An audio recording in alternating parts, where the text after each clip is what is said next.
రాజనాల సత్య YouTube channel వారికి శుభాభివందనాలు. వీక్షకులకు నా ప్రత్యేక నమస్కారములు. గతంలో మనం ఖచ్చితంగా చెప్పుకున్నాము సీతాపహరణము. ఇప్పుడు తర్వాత జరిగినటువంటి ఆ సన్నివేశాలు సంఘటనలు కూడా ఇప్పుడు నేను చెప్తాను. ముందుగా దైవ ప్రార్థన. గురుర్బ్రహ్మా గురుర్విష్ణు గురుర్దేవో మహేశ్వరః గురు సాక్షాత్ పరబ్రహ్మ తస్మై శ్రీ గురవే నమః. తస్మై శ్రీ గురువే నమః. రాజనాల ఛానల్ సంవీక్షకులకు మా హృదయపూర్వక అభివందనాలు తెలియజేస్తూ, గతించినటువంటి ఎపిసోడ్స్లో ఇంతవరకు సీతాపహరణం వరకు జరిగింది. రావణాసురుడు దండకారణ్యం నుంచి సీతాదేవిని తీసుకొని తన అంతఃపురంలోకి తీసుకొచ్చాడు. త్రిజటను అప్పగించాడు, ఆమెకు త్రిజటను అప్పగించాడు. తర్వాత ఆ భవనం దగ్గరికి ఇంకెవరు రాకూడదు, దుర్మార్గులు ఎవరు రాకూడదు, అవినీతి పరులు ఎవరు రాకూడదు అని ఆయనే స్వయంగా త్రిజటకు చెప్పాడు, ఎవరిని రానివ్వద్దని. ఆ విధంగా సీతను ఆ త్రిజట అనే రాక్షసి అని తీసుకొని వెళ్ళింది అంతఃపురానికి. అక్కడి నుంచి ఈ ఎపిసోడ్ ప్రారంభం అవుతుందన్నమాట. తిలకించండి, పులకించండి. సీతాదేవిని త్రిజట అంతఃపురాన్ని తీసుకొని పోయిందండి. తరువాత ఇక్కడ రావణాసురుడు ఏం చేస్తున్నాడంటే 8 మంది మహావీరులను పిలిపించి వాళ్ళకు ఒక గురుతర బాధ్యతను అప్పగించాడు. ఏమిటి ఆ గురుతర బాధ్యత అంటే, సమరమున సకల రాక్షస సముదాయము కడిమి దృచి, యుద్ధంలో రాక్షసులందరినీ తన పౌరుష ప్రతాపాల చేత నాశనం చేసి, సర్వజనస్థానము నిశేష జనస్థానముగల్ చేసి, జనస్థాన ప్రదేశాన్ని నిశేష జనస్థానంగా ఏర్పాటు చేశాడు రావణాసురుడు. ఇది చేసినటువంటి రాముడు గురించి చెప్తున్నాడు అన్నమాట. రాముడు జనస్థాన ప్రదేశంలో ఉన్నటువంటి రాక్షస సమూహాలందరినీ కూడా సమూలంగా నాశనం చేశాడు. జనస్థాన ప్రదేశంలో ఒక్క రాక్షసుడు కూడా మెదలకుండా చంపివేశాడు.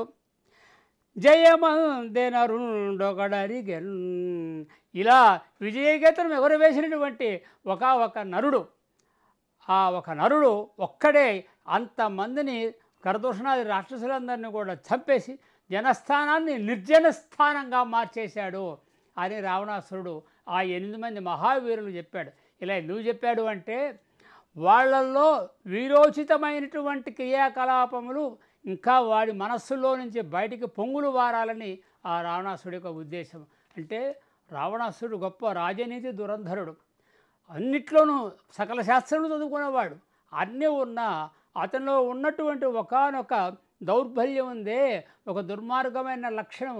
ఆ లక్షణం ఇదే అన్నమాట, పరకాంత వ్యామోహం. ఆ పరకాంత వ్యామోహంతోనే తనకున్నటువంటి విద్యుత్ అంతా కూడా దాదాపుగా పాడు చేసుకున్నట్లు అనిపిస్తుంది. ఎందుకంటే ఎప్పుడైతే పరస్త్రీ వ్యామోహం, అంతటి మహానుభావుడు, పరమేశ్వరుని సైతము ప్రసన్నం చేసుకున్నటువంటి మహానుభావుడు, పరమేశ్వరుని దగ్గర వరాలు కూడా పుచ్చుకున్నటువంటి మహానుభావుడు, ఒక చిన్న లోపంతో అతడు పతనావస్థకు వచ్చేటువంటిదే ఈ రామాయణంలోని రావణాసురుని యొక్క పాత్ర. ఎందుకంటే ఇప్పుడు చూడండి, రాక్షస వీరుడు 8 మందిని పిలిచాడు. జనస్థాన ప్రదేశంలో ఒక వీరుడు ఉన్నాడు. ఆ వీరుడు అక్కడ ఉన్నటువంటి వాళ్ళందరినీ నిర్జన శేషంగా పాడు చేసేసాడు, చంపేశాడు అని చెప్తున్నాడు. అతడు ఒక మహారాజు, మామూలుడేం కాదు, మహారాజు. కాబట్టి జనస్థానంలో ఉన్నాడు, ఇంకా ఉన్నాడు. తలుచుకుంటే నిద్ర రావడం లేదు. చూసారా రాముని యొక్క పౌరుష ప్రతాపాలు. ఎందుకంటే జనస్థాన ప్రదేశంలో ఉన్న రాక్షసులందరినీ సమూలంగా నాశనం చేశాడు. అది అనుకుంటే నాకు నిద్ర పట్టడం లేదన్నాడు.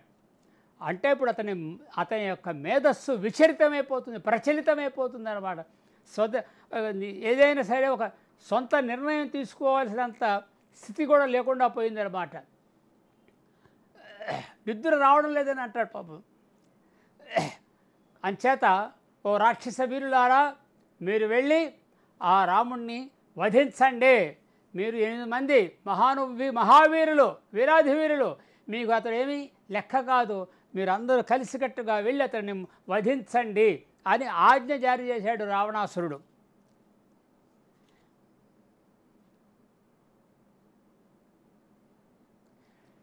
మీ బలం ఏమిటో నాకు బాగా తెలుసు, నా చాతుర్యం ఏమిటో మీకు బాగా తెలుసు, అంచేత మరలా కాదు లేదనకుండా పని సంపూర్ణ ఫలప్రదమయ్యేట్లాగా చేసుకొని రండి అని ఆజ్ఞాపించాడు రావణాసురుడు. ఆ తర్వాత రాక్షస స్త్రీలను పంపించి సీతను ఉంచిన భవనంలోకి మన్మథబాధతో వస్తాడండి. ఇది చాలా విచిత్రమైనటువంటి సన్నివేశం. వాళ్ళని పంపించాడు రాముడు చంపమని, బాగా ఉంది. సీతాదేవిని అంతఃపురంలో పెట్టాడు కదా, వెంటనే అక్కడి నుంచి 8 మందిని రాక్షస నాయకుల్ని పంపించేశాడు. ఇక మిగిలింది ఒక్కడేం చేస్తున్నాడు, ఇప్పుడు సీతాదేవిని పంపించినటువంటి మందిరంలో ప్రవేశించాడు, ఆ ప్రాసాదంలోకి ప్రవేశించాడు. అక్కడ సీత ఎలా ఉంది, బాష్పములు కాలువగట్టి ఉన్నాయి, కన్నీరు కాలువగట్టి ఉన్నాయి ఆ మహాతల్లి. తాను చేసిన ఒక అనాలోచితమైన ఉద్రేకభరితమైనటువంటి ఒక్క చర్య వల్ల ఇంత దూరం వచ్చింది. ప్రపంచంలో ఎక్కడైనా బంగారు జింకలు ఉంటాయా? ఉండవు. ఉన్నది అంటే సీతాదేవి ఆ వ్యామోహంలోకి పోయిందనమాట. ఆమె చేసిన పొరపాటు అది. ఆ వ్యామోహంలో నాకు ఆ బంగారు జింక కావాలి అన్నది. అది రాక్షసమాయ అని ఒకప్పుడు లక్ష్మణుడు చెప్తూనే ఉన్నాడు. ఇది రాక్షసమాయ. ఇప్పటికే మనం దండకారణ్యంలో ఎంతోమంది సహస్రాధికంగా దానవ వీరులందరినీ కూడా నాశనం చేశాము. కాబట్టి ఇప్పుడు వాడు ఏదైనా సరే మాయోపాయం చేత మనల్ని దూరం చేయడానికి ప్రయత్నం చేస్తున్నారు అని చెప్పినా కూడా వినకుండా రాముడిని త్వరబెట్టేసింది సీతాదేవి. నేనేమీ అడగలేదు కదండి, ఇన్నేళ్ళైంది, 13 సంవత్సరాలు అయింది, ఈ 13 సంవత్సరాలు నేను ఏమీ అడగలేదు కదా, ఈ ఒక్క కోరిక తీర్చండి అని సీత రాముడిని అడిగింది. ఆయనేం భావించుకున్నాడు, అడక్కడక్క సీతాదేవి ఇన్నాళ్ళుగా నన్ను ఒక్క కోరిక అడిగింది, అది తీర్చకపోతే నేను భర్తగా నేను ఏంటి ప్రయోజనం అనేటువంటి భావంలోకి వచ్చేసాడు. ఆ భావంలోకి తీసుకొచ్చింది సీతమ్మవారు. ఆ తర్వాత సీతాపహరణం జరిగింది. సీతాదేవి ఇప్పుడు బాధపడుతూ ఉన్నది, కన్నుల నుండి కన్నీరు స్రవిస్తూ ఉన్నది. జరిగిన కథ అంతా ఒక్కోసారి నెమరు వేసుకుంటూ ఉన్నది. ఈ రాక్షసమాయలు ఇప్పుడు అర్థమైంది ఆమెకి. ముందే అర్థమై ఉంటే ఏ బాధ ఉండేది కాదు, ఏ బెడద ఉండేది కాదు. కానీ ఇప్పుడు మాత్రం అర్థమైంది ఆ తల్లికి. ఇప్పుడు ఎలా ఉంది సీతమ్మ వారి పరిస్థితి అంటే, జింకల గుంపుల నుండి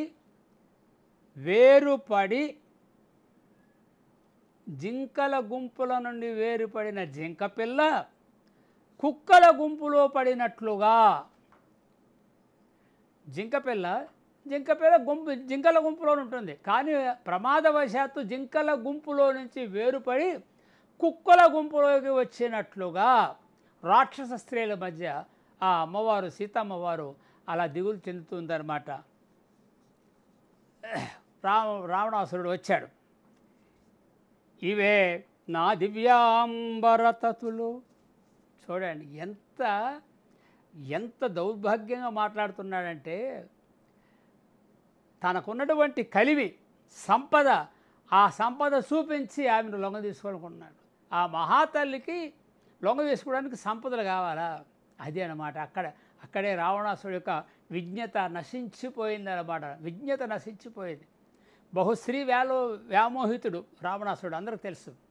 కానీ సాక్షాత్ శ్రీ మహావిష్ణు అంశుడు జన్మించిన రాముని భార్య అయినటువంటి సీతమ్మ వారిని అందరి ఆడవారిలాగా చూడాలని ప్రయత్నం చేశాడు. అందరి కాదు, కొందరు ఆడవాళ్ళలాగా చూడాలని చేశాడు.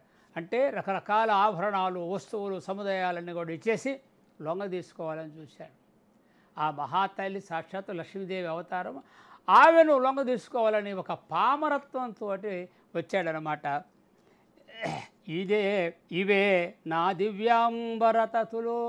సీతాదేవి, ఇదిగో ఇవే నా దివ్యాంబరాలు, శ్రేష్టమైనటువంటి నా వస్త్రశయ్యమంత వస్త్రాలన్నీ ఇక్కడే ఉన్నాయి. నా వరభూషణంబులు ఇవే నా దగ్గర ఉన్నటువంటి ఆహా బంగారు ఆభరణాలు ఉన్నాయే, రకరకాల ఆభరణాలు, అవన్నీ ఇక్కడే ఉన్నాయి, చూసుకో, నీకు కావాలంటే తీసుకో. నా రత్నములివే, నవరత్న ఖచ్చితమైనటువంటి అనేకమైనటువంటి ఆభరణాలు ఉన్నాయి, రత్నాభరణాలు ఉన్నాయి. ఆ రత్నాభరణాలు కూడా నీకే, నీకోసమే, నీకు సొంతం.